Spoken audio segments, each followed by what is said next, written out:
Thank you, Osama. So you asked, if we have all these millions of people come online and make comments, what would happen? Quite simple. Our prisons and jails would be full, unfortunately. Or some would like them to be full, perhaps. So I'm just going to take off my internet society hat just for a little while. As someone was putting up that slide, and as Jonathan and a few others also mentioned, looking at those numbers. So before I joined ISOC, all my life I've been doing startups and building businesses and selling them. And I looked at those numbers, and all that came into my head was look at the market potential. Those numbers are just incredible. And it's not just one sector that we're talking about, it's multiple sectors. And each of those sectors have a multiplier effect.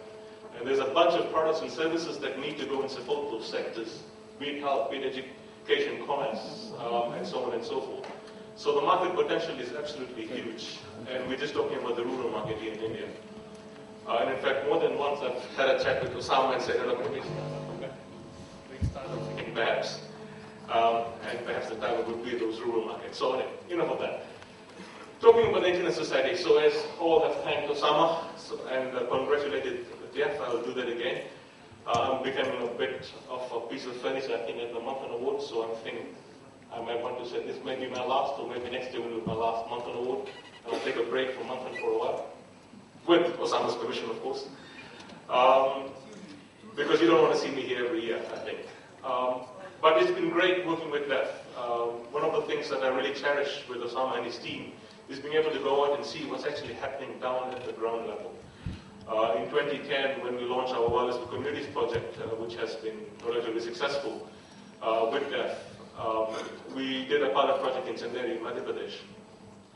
And Osama and I spent a couple of days there, not just looking at what we were doing in terms of the technology we were deploying with the wireless network, but as well what the whole area was about, what Chanderi was about, what people did, how they lived their lives, and what potential impact we could have with technology. So it's quite an empowering experience for myself as well to be able to learn a bit better. I live in a developed country, so even though of course I'm of Indian heritage, but sometimes you lose touch of what ground realities are when you live in a very highly technology savvy, I live in Singapore, a highly technology savvy and developed environment. You sometimes lose touch with what's actually happening on the ground in the remotest parts of the country. So with that, one of the themes I see, or the focus this year is on